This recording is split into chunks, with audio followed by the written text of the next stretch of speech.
My name is Dr. Amelia Grant, and 5 years ago, my parents erased me from their lives because of a lie my sister told. She said I had dropped out of medical school. She told them I was hiding something shameful, that I had ruined my future and didn't want them to know why. They believed her without ever asking me. My calls stopped going through. My letters came back unopened. They missed my graduation, my residency ceremony, even my wedding. For 5 years, I stopped being their daughter.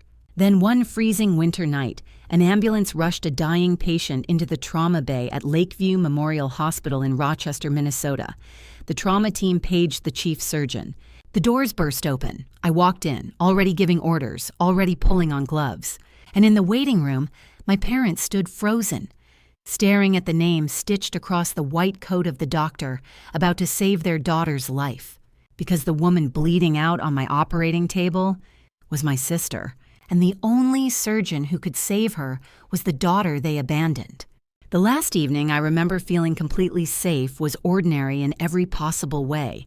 It was early October in Eden Prairie, Minnesota, the kind of quiet suburban night where porch lights turned on at the same time, and the air carried the smell of fallen leaves. Inside our house, my mother moved between the stove and the kitchen table while my father watched the evening news, half listening, half commenting about things none of us could change. Back then, I still believed this was home. There were 2 daughters in the Grant family. My older sister, Lauren Grant, had always been effortless in ways I never understood. She spoke easily, laughed loudly, and could turn any conversation toward herself without anyone noticing. Teachers loved her. Neighbors remembered her stories. My parents described her as naturally gifted with people, which in our house mattered more than anything written on a report card. I was the quiet one, the dependable one, the daughter who disappeared behind textbooks while Lauren filled rooms with energy. I learned early that attention wasn't something you demanded. It was something you earned slowly, carefully, through achievement. So I worked, late nights studying, science fairs instead of parties, volunteer shifts at clinics while my classmates relaxed. I didn't resent Lauren. I simply assumed families needed balance, and my role was different. Still, a small part of me wanted to be seen. That changed the day my medical school acceptance letter arrived. I remember standing at the kitchen counter, hands shaking as I opened the envelope from Midwest College of Medicine. My mother leaned over my shoulder while my father lowered his newspaper. When I read the word accepted, the room went quiet. My father stood up. He actually stood up. "Well," he said slowly, almost surprised, "looks like we're going to have a doctor in the family." My mother hugged me tightly, laughing as she immediately began planning phone calls to relatives. Pride filled her voice in a way I had never heard directed at me before. For one brief moment, everything felt balanced. Across the table, Lauren smiled. At least her mouth did. Her eyes lingered on me a second too long, thoughtful, measuring, before she looked away. I didn't understand the expression then. I told myself she was tired, or maybe emotional. That night, after dinner, she followed me into the kitchen while I rinsed dishes. "So," she said casually, leaning against the counter, "future surgeon." I laughed nervously, hopefully. She asked questions, detailed ones, about tuition, classmates, housing, schedules. She listened carefully, nodding as if memorizing every answer. It felt like connection. For the first time, I thought maybe we were becoming closer as adults. Maybe success had finally erased whatever invisible competition existed between us growing up. If you've ever had someone suddenly take interest in your life after years of distance, you know how powerful that feels. You stop guarding yourself. You start sharing honestly. I told her everything. How scared I was of failing. How badly I wanted to make our parents proud. How medicine felt like the first place where I truly belonged. She squeezed my shoulder gently before leaving the room. "You're going to do amazing," she said. I believed her. The weeks before I left passed quickly. My mother bought kitchen supplies I insisted I didn't need. My father checked my car twice before the drive. Lauren called frequently, asking about orientation schedules and professors, as if she were invested in every step. Looking back now, I understand something I couldn't see then. She wasn't just listening. She was learning my life well enough to rewrite it later. The morning I left, frost covered the driveway. My mother cried into my coat. My father hugged me awkwardly, clearing his throat afterward. "Make us proud, Amelia," he said. Lauren hugged me last, longer than expected. "You're going to change," she whispered. "Just don't forget where you came from." "I won't," I promised. I drove away believing distance would strengthen us, that success would finally secure my place in the family I loved. I didn't know that goodbye was the final moment I would exist in their lives as a daughter they trusted. Years later, I would replay that morning again and again, searching for warning signs hidden inside ordinary memories. Because betrayal rarely begins with anger. It begins with trust, and the quiet certainty that the people closest to you would never be the ones to erase you. Rochester felt different from anywhere I had lived before. The city moved at a steady, practical pace, shaped by hospitals, students, and long winters that taught people how to endure quietly. The campus of Midwest College of Medicine stretched across several connected buildings, filled with students who looked equally exhausted and determined. For the first time in my life, no one knew me as Lauren Grant's younger sister. I was simply Amelia. Medical school wasted no time humbling everyone. Orientation ended and reality began immediately. Anatomy labs before sunrise, lectures stacked endlessly, study sessions that blurred late into the night. Sleep became negotiable. Doubt became universal. But something unexpected happened. I thrived. The workload felt overwhelming, yet strangely comforting. Effort translated directly into progress. No comparisons, no family dynamics, just knowledge earned through persistence. I called home every Sunday at first. My mother asked if I was eating enough. My father wanted updates about grades and exams. Lauren sometimes joined the calls, teasing me about becoming too serious, but asking detailed questions about classes and professors. She sounded proud, more interested in my life than ever before. I didn't question it. Why would I? When someone finally seems to care, you don't look for hidden motives. By my second year, the pace intensified. Clinical exposure began. Real patients, real responsibility. The first time I listened to a patient's heartbeat during rounds, something inside me settled. This was where I belonged. Meanwhile, conversations with home slowly changed. My parents sounded busier. Calls became shorter. Updates about Lauren's career filled more space. Promotions, travel, new friends. I listened happily, assuming life was simply moving forward for all of us. Distance disguises change. What grounded me most during that time was my roommate, Sophia Ramirez. Sophia had grown up moving between foster homes and possessed a direct honesty that made excuses impossible.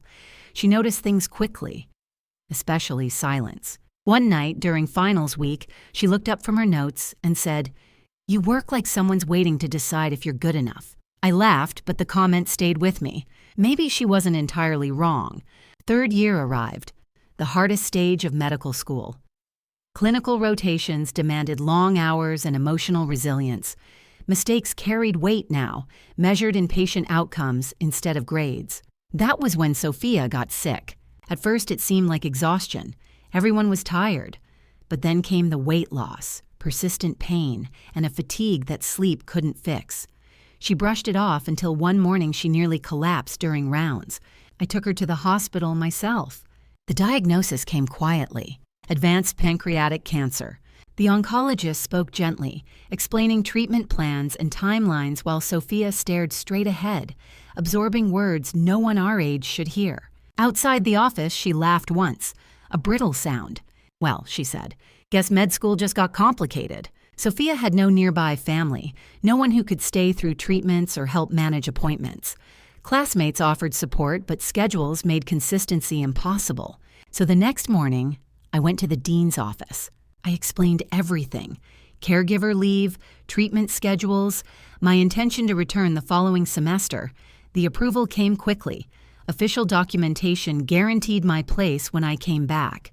Everything legitimate, everything recorded. That evening, exhausted and scared, I called Lauren. I don't know why. Habit maybe, hope definitely. I told her everything. The diagnosis, the leave of absence, how frightened I was of falling behind but unwilling to abandon Sophia. Her voice softened instantly. "Oh, Amy, That's awful, she said gently. You're doing the right thing. Don't worry about Mom and Dad. I won't tell them yet. They'd panic. Relief flooded through me. Thank you, I whispered. For the first time since the diagnosis, I felt less alone. If someone had warned me then that trust placed in the wrong person could unravel an entire life, I wouldn't have believed them, because betrayal doesn't feel dangerous when it begins.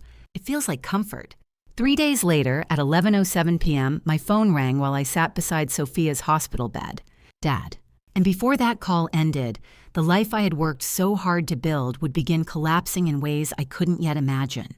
I answered the call immediately. It was late, and the oncology floor had fallen into that strange nighttime quiet where every sound felt louder than it should. Sophia slept beside me, pale beneath the hospital lights, her breathing shallow but steady after another difficult round of treatment. Seeing my father's name on the screen brought a flicker of relief. Maybe Lauren had told them the truth. Maybe they were calling to check on me. Hi, Dad, I said softly, stepping into the hallway. Silence answered first. Then his voice, colder than I had ever heard it. Your sister told us everything.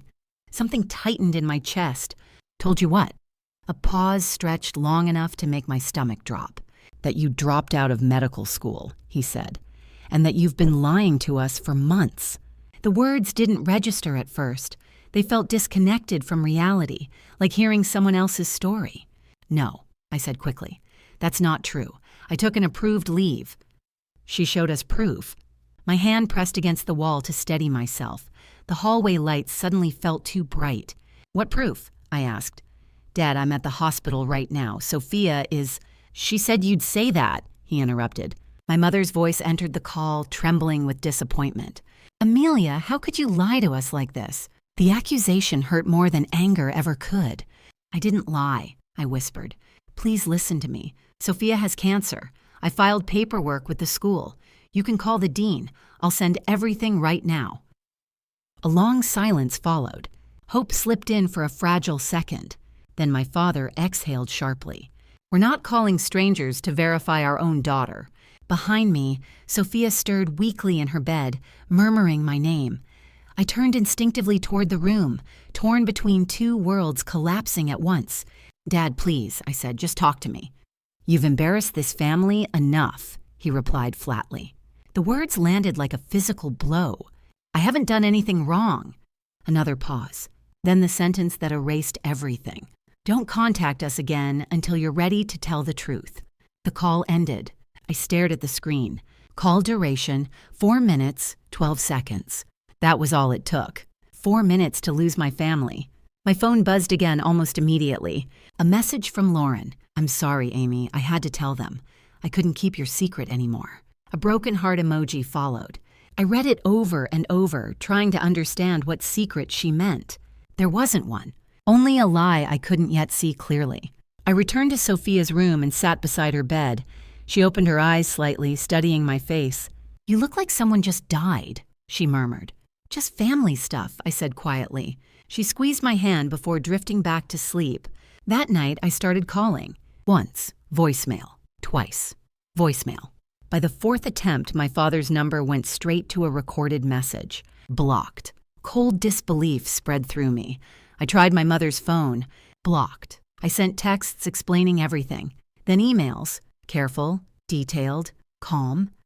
I attached official leave documents, contact information, proof that everything Lauren claimed was false. Morning came without a reply. I called again. Still blocked. 5 days passed like that. 14 calls, 2 long emails, 1 handwritten letter mailed priority from Rochester at 3 a.m. I imagined my mother opening it at the kitchen table, finally understanding. 5 days later, the envelope came back, unopened.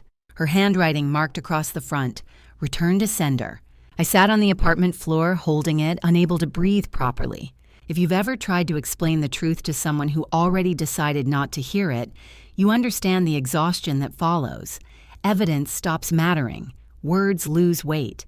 I called my aunt. The only person who had ever listened without comparison. She promised to speak to them. 40 minutes later, she called back quietly. He said you made your choice, she told me gently. That was when something inside me shifted. Not anger, understanding. They hadn't just believed Lauren.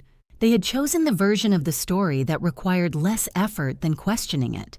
On the 6th day, I stopped calling, because you cannot reach people who have already decided you no longer exist. And sitting beside someone who truly needed me, I realized my life was about to continue without the family I once believed would always be there. Life didn't slow down just because mine had shattered. That realization came quietly, almost cruelly. Outside the hospital windows, Rochester moved forward as if nothing had changed. Snow began falling earlier than usual that year, covering sidewalks and rooftops in soft white layers that made everything look peaceful, even when it wasn't. Inside, time felt heavier. My phone stayed silent. At first, I checked it constantly, between medication schedules, during elevator rides, while waiting for Sophia's chemotherapy sessions to end. Every vibration made my chest tighten with hope, but it was never them. Days turned into weeks. Sophia's treatments grew harsher as winter deepened. Some mornings she joked with nurses, stubbornly insisting she would beat the statistics. Other days she barely spoke, conserving energy just to breathe without pain. I learned how to help without asking, how to adjust blankets without waking her, how to read lab reports before doctors explained them, how to smile even when fear pressed tightly against my ribs. Hospitals feel different when you're not the student anymore, when you're the one sitting beside the bed instead of holding the chart. At night, after Sophia fell asleep, silence returned. That was when memories found me. Family dinners, my father's voice filling the room, my mother reminding me to eat more, Lauren laughing while everyone listened. I kept wondering what version of me they believed existed now. Someone reckless, dishonest, a disappointment? One evening, scrolling absent-mindedly through social media, I saw a photo posted by a distant cousin. My parents stood at a holiday gathering, smiling beside a decorated tree. Lauren stood between them, her arm around my mother's shoulders. The caption read, "So grateful everyone could be together this year." Everyone. The word hurt more than anything else. I closed the app quickly, but the image stayed with me long after. If you've ever realized your absence didn't interrupt anyone else's happiness, you know the quiet that follows. Not anger, just the understanding that life continues without you. In early December, Sophia's condition worsened. Complications forced another hospital admission. Machines surrounded her bed now, monitors blinking steadily while snow fell outside in slow, endless waves. Around 3 a.m, she woke and found me sitting beside her again. "You're still here," she whispered. "Of course," I said. She studied my face carefully. "Your family ever call back?" I hesitated before shaking my head. Sophia nodded once, unsurprised. "Their loss," she said softly. "Not yours." I didn't realize how badly I needed to hear that until tears blurred my vision. A week later, everything changed. The monitor beside her bed shifted rhythm, subtle at first, then urgent. Nurses moved quickly, voices calm but fast. Doctors adjusted medications while alarms sounded in controlled bursts. I stood against the wall, frozen. All my training suddenly felt useless. When the flat tone finally came, it sounded unreal, like a noise meant for someone else's life. Sophia died just after sunrise. Winter light filled the room gently, indifferent to endings. I was the only one there. The funeral was small. 6 people scattered inside a chapel built for 60. A nurse from oncology, 2 classmates, a woman who introduced herself as Sophia's foster sister. I delivered the eulogy with steady hands. I didn't cry. Grief had already emptied everything inside me. That night, back in the apartment, I packed slowly. Her coffee mug still sat on the counter. A jacket hung by the door as if she might walk back in at any moment. Inside one of her textbooks, I found a yellow sticky note tucked between pages. Her handwriting was shaky but clear. "Finish what you started, Amy. Become the doctor you're meant to be. Don't let anyone decide who you are." I sat on the floor holding the note for a long time. There are moments when pain stops feeling like an ending and starts feeling like direction. I opened my laptop and pulled up the re-enrollment form. 2 choices sat in front of me: break apart or keep going alone. Snow tapped softly against the window as I filled out the application. I didn't do it to prove my family wrong. I did it because someone who truly saw me believed I could continue. And that belief became enough to carry me forward, even without the people I once called home. Returning to medical school felt like stepping into a life that no longer belonged to the same person. Before my leave, I had studied with hope that success would finally make me visible, finally earn a place inside my own family. Now I walked the halls of Midwest College of Medicine carrying something different: silence. Not the painful kind anymore, the steady kind that comes when expectations disappear. I moved into a smaller apartment closer to campus. The place barely fit a bed, a desk, and stacks of textbooks that slowly took over the walls. Money was tight enough that every purchase required calculation: groceries or gas, laundry or another exam prep book, sleep or more study hours. There was no safety net now, and strangely, that clarity made things simpler. Classes resumed immediately. Professors welcomed me back politely, but medical school never paused long for personal tragedy. New material arrived daily, clinical expectations doubled, and exams came whether you felt ready or not. So I worked. Morning lectures turned into hospital rotations. Rotations turned into late-night research shifts. I accepted every extra assignment offered: data entry, patient follow-ups, assisting residents whenever possible. The hospital cafeteria staff began recognizing me. Sometimes they slid extra food onto my tray without comment. Small kindnesses replaced the support I once expected from home. I stopped checking my phone. At first, it was self-protection. Eventually, it became habit. The absence of missed calls stopped feeling like rejection and started feeling like peace. If you've ever waited long enough for someone to come back, you know the moment waiting ends. Nothing dramatic happens. You simply realize your life has continued without permission. Clinical rotations resumed in January. Real patients again, real responsibility. I volunteered for difficult cases, complicated admissions, anxious families, situations other students avoided. Pain didn't intimidate me anymore. I understood it too well. One evening, during a chaotic emergency admission, multiple patients arrived at once after a highway accident. Residents rushed between rooms, voices overlapping while alarms sounded. I felt calm. "Start fluids here," I instructed an intern. "Prep imaging. Call surgery consult." My voice stayed steady even as chaos surrounded us. Afterward, an attending surgeon stopped me in the hallway. Dr. Daniel Mercer, head of trauma services, studied me carefully. "You slow down when everyone else speeds up," he said. "I think clearer when things get bad," I replied. He nodded once. "That's rare. Don't lose it." It wasn't praise exactly, but it mattered. I worked harder after that, not to prove anything to my parents anymore, but because the work itself gave meaning to everything I had lost. Graduation arrived quietly. Families filled the auditorium with flowers and cameras. Parents hugged their children. Laughter echoed through the hall as names were called one by one.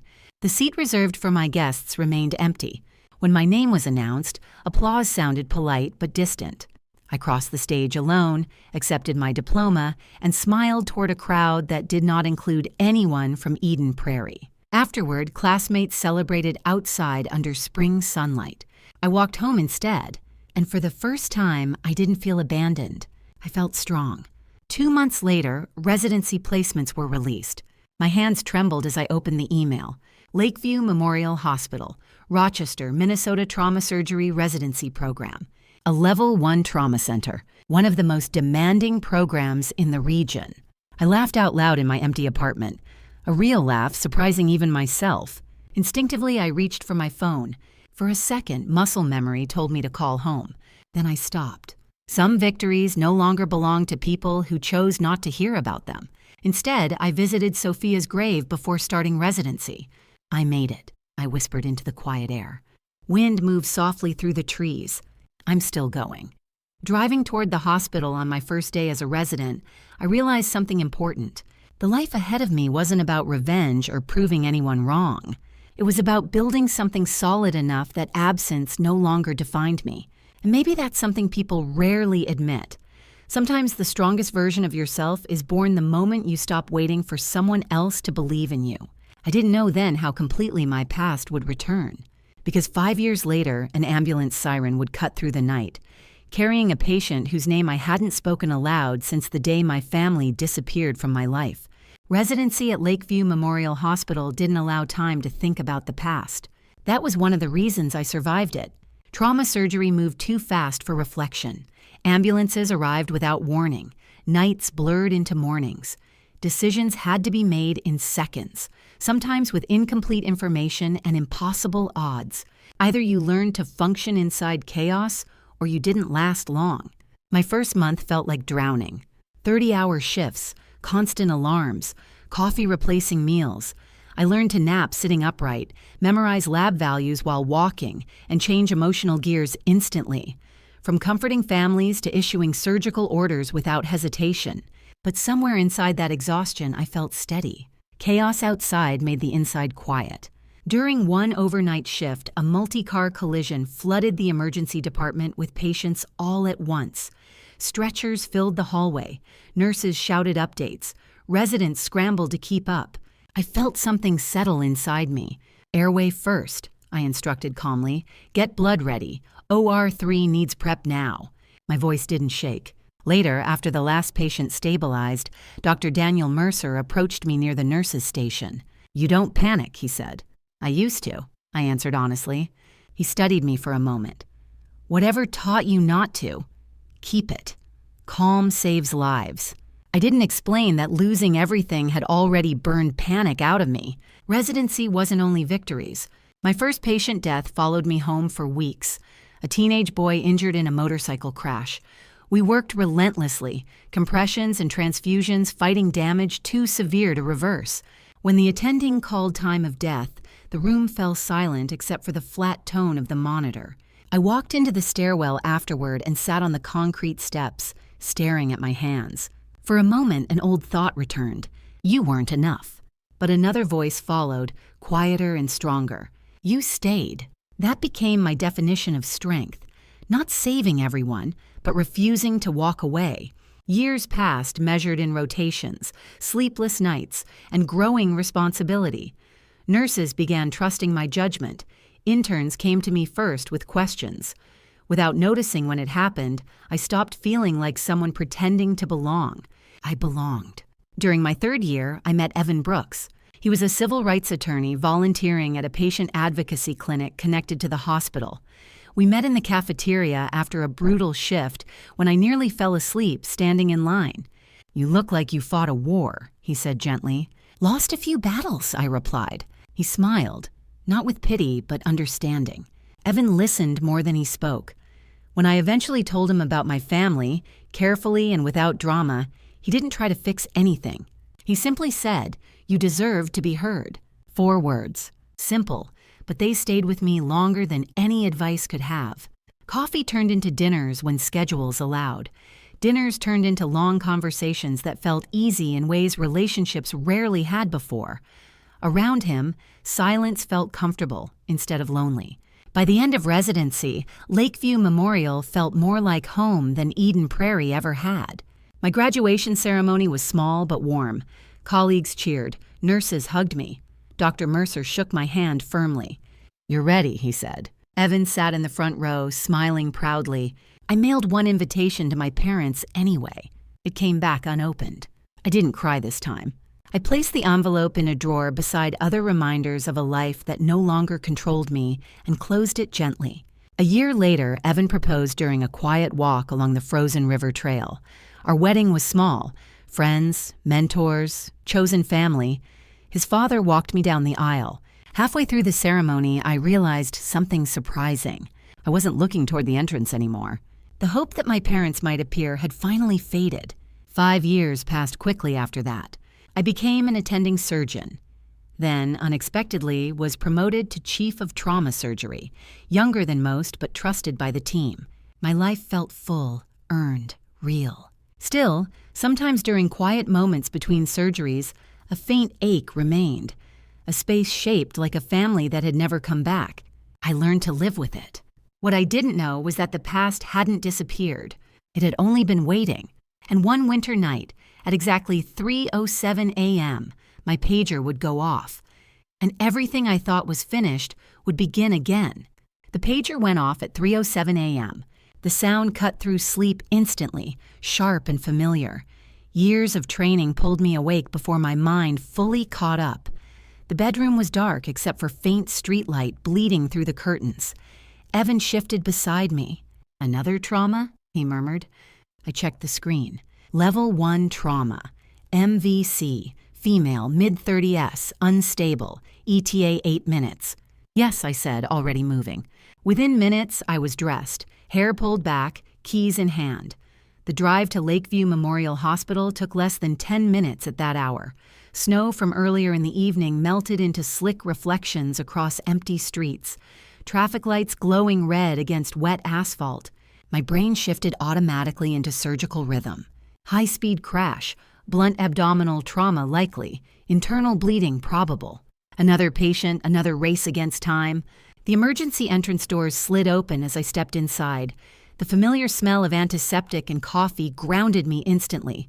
Nurses moved quickly, preparing the trauma bay. Residents gathered equipment, voices calm but urgent. "Chief's here," someone said. I nodded, already pulling on gloves while walking. The charge nurse handed me a tablet. Single vehicle collision, severe impact, vitals unstable. I swiped to open the chart and stopped walking. Patient name, Lauren Grant. Emergency contact, Michael Grant. Father. For a second, sound disappeared. The hallway faded into distant noise, like waves pulling away from shore. My heartbeat slowed instead of racing. The strange calm that arrives when shock meets discipline.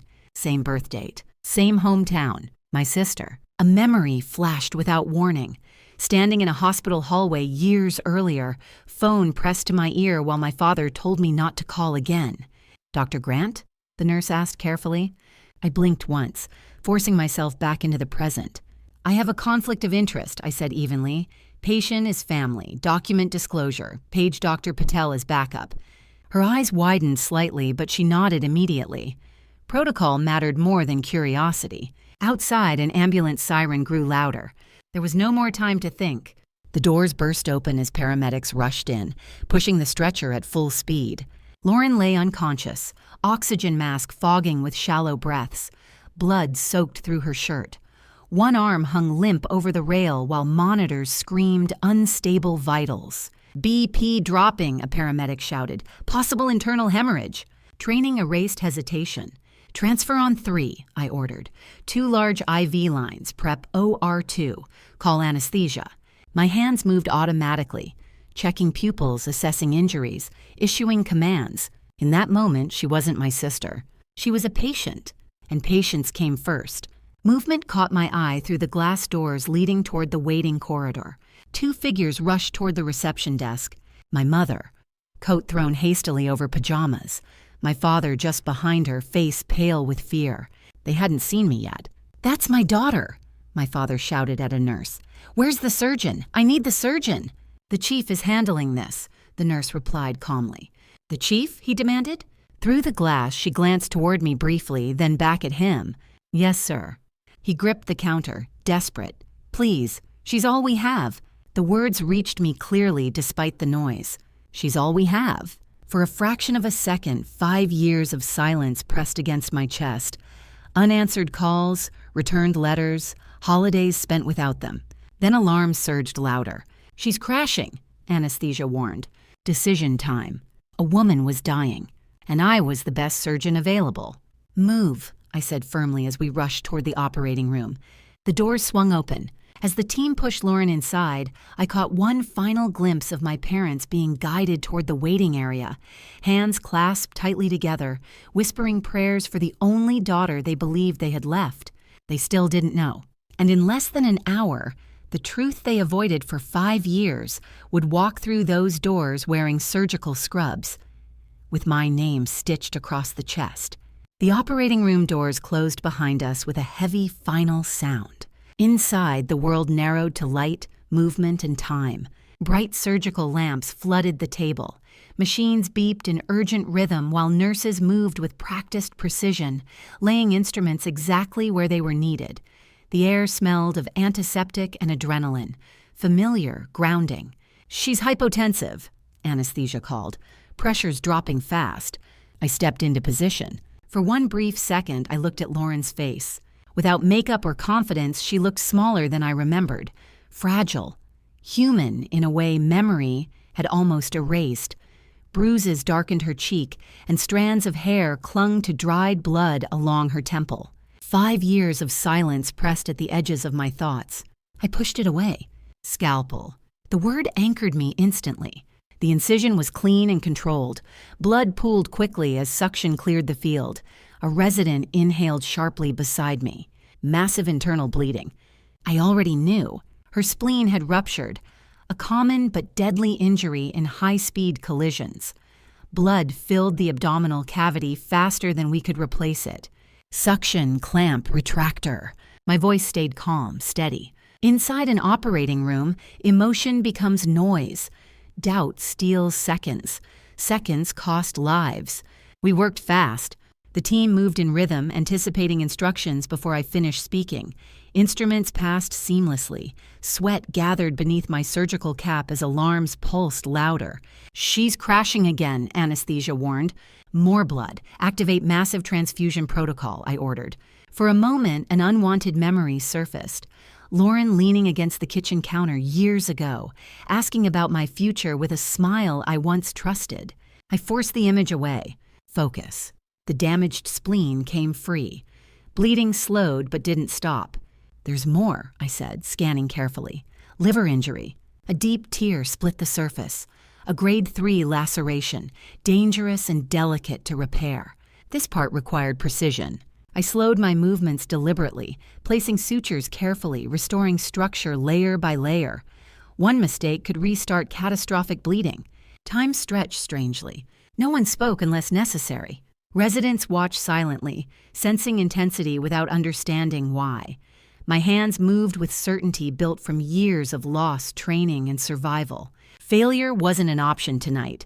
Not because she was my sister, because she was my patient. Minutes blurred into hours. Finally, the bleeding eased. Vitals stabilized slowly. Heart rate settled. Blood pressure climbed back toward safety. The room exhaled collectively. At 6:48 a.m., I placed the final stitch. "She's stable," anesthesia confirmed. Relief moved quietly through the team. I stepped back, removing my gloves carefully. My hands didn't tremble until they were already in the disposal bin. Dr. Patel, who had stood nearby as backup, lowered his mask. "That was flawless," he said softly. "You want me to speak with the family?" For a moment, I considered it. Let someone else deliver the news. Let my parents thank a stranger.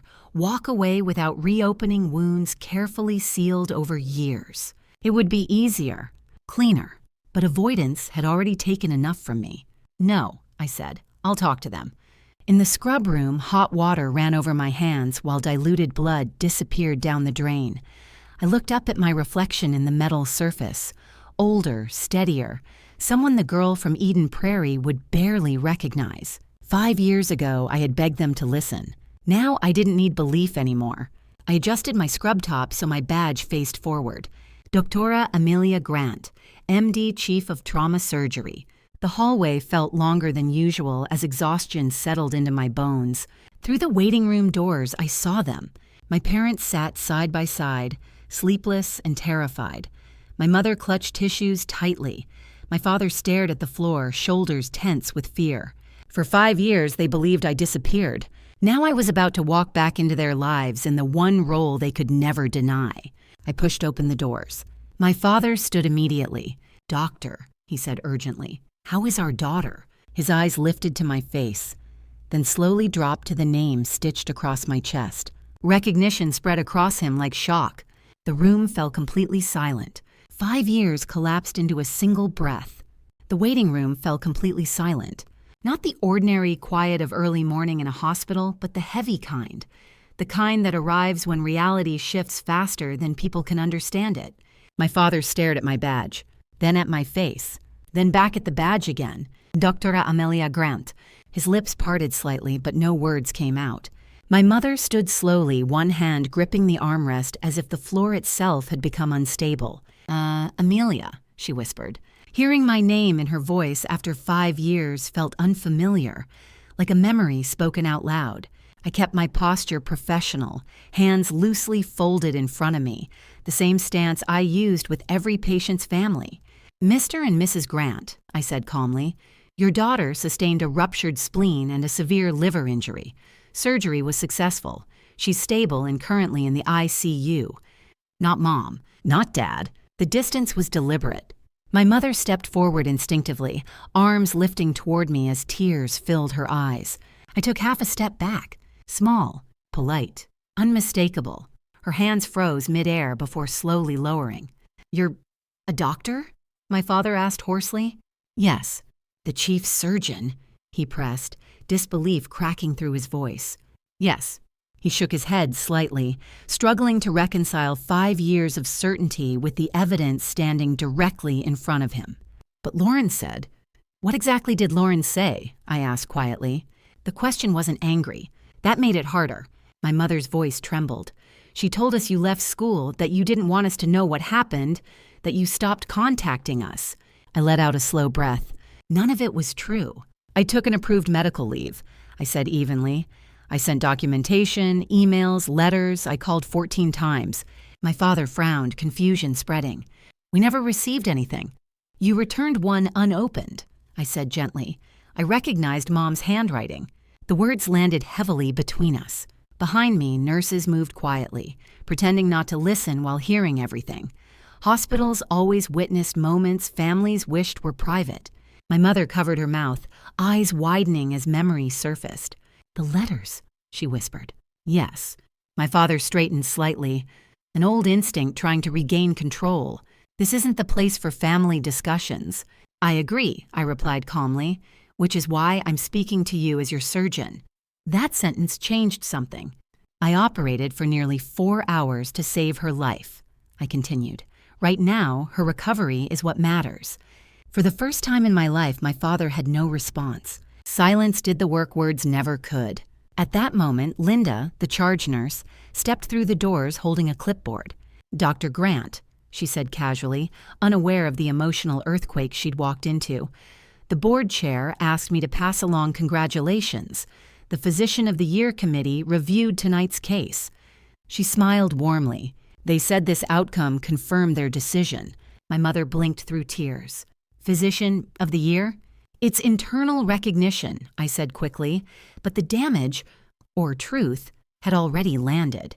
5 years ago, I had begged them to believe in me. Now proof stood in front of them, undeniable. My mother's voice cracked. "We thought you abandoned us." I met her gaze steadily. "I never stopped being your daughter," I said softly. "You just stopped listening." The truth hung between us. No shouting, no accusations, just facts. I straightened slightly. "You'll be able to see Lauren in about an hour," I said professionally. "The ICU staff will update you." I turned toward the hallway. "Amelia, please," my mother called behind me. I paused but didn't turn around. "I need time," I said quietly. Then I walked away, leaving them sitting together, finally facing the silence they had once chosen over me. Down the hall, monitors beeped steadily in the ICU, and inside one of those rooms, the person who started everything was beginning to wake up, unaware that the story she created was about to collapse. The ICU was quieter than the rest of the hospital. Morning light slipped through the blinds in pale golden lines, softening the harsh edges of machines and stainless steel. After nearly 24 hours awake, exhaustion settled deep into my bones, but routine carried me forward. Vitals first, drain output, incision check. Professional distance. That was how I stayed steady. Lauren lay motionless when I entered, oxygen tubing resting beneath her nose. Without makeup or confidence, she looked smaller than I remembered, stripped down to something human and unguarded. Her eyes opened slowly as I adjusted the chart. Confusion flickered first, then recognition. Her gaze dropped to my badge. She read it once, then again. Color drained from her face. "Amelia?" Her voice sounded dry, fragile. "Good morning," I said evenly. "I'm your attending surgeon. Surgery was successful. You're stable and expected to recover." She stared at me, trying to sit up before pain forced her back down. "You're a doctor?" "Yes." "The chief?" she whispered. "Yes." Silence filled the room, thick and uncomfortable. I watched realization move across her expression. disbelief, fear, and then something familiar. Calculation. "I can explain," she said quickly. "Everything got misunderstood. I was trying to protect Mom and Dad. You were struggling and I didn't want them to worry." "You don't need to explain anything to me," I said calmly. Her words stopped. I nodded toward the glass wall behind me. 2 figures stood outside, hesitant, watching. "You need to explain it to them." My parents entered slowly. My mother's eyes were swollen from crying. My father looked older than he had the night before, shoulders heavy with doubt. "Lauren," Mom whispered. Immediately, Lauren began to cry, deep, shaking sobs that pulled at her stitches and made the heart monitor spike. "I never meant for this to happen," she said. "I was scared for Amelia. She was making bad choices, and I thought if I told you she left school, you'd help her." My father didn't move closer. "She saved your life," he said quietly. Lauren froze. "She's the chief surgeon here," he continued. "She says she called us, sent letters." Lauren hesitated only for a second, but it was enough. My mother's voice trembled. "Is that true?" "She exaggerates," Lauren said quickly. "You know how she always—" "We blocked her number," my father interrupted softly. The words landed heavily. "Because you told us to." The monitor beeped steadily as silence followed. Lauren's eyes moved between them, searching for control that no longer existed. "I was trying to keep this family together," she insisted weakly. "No," my father said. It was the first time I had ever heard uncertainty in his voice. "You decided who belonged in it." My mother sank into the chair beside the bed, tears falling silently now. Not confusion anymore, but realization. The truth didn't explode. It settled slowly, piece by piece, until the lie had nowhere left to stand. I finished updating the chart, giving them space. This wasn't my argument anymore. As I turned toward the door, Lauren's voice followed me. "Amelia, wait." I paused. Her eyes were wet, but for the first time there was no performance behind them, only fear. "I didn't think it would go this far," she whispered. I studied her for a long moment. 5 years of silence. Missed milestones, letters returned unopened, a life rebuilt without them.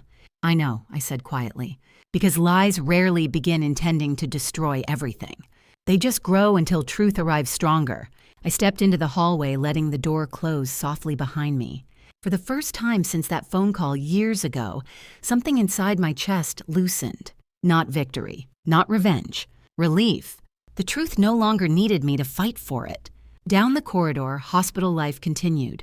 Nurses laughing softly, phones ringing, another trauma alert echoing faintly overhead. My pager vibrated again. Another patient, another life waiting. I took a steady breath and walked forward. No longer the daughter who had been erased, but the woman who learned how to build a life that didn't depend on being believed. And somewhere behind me, a family was finally beginning to understand what silence had cost them.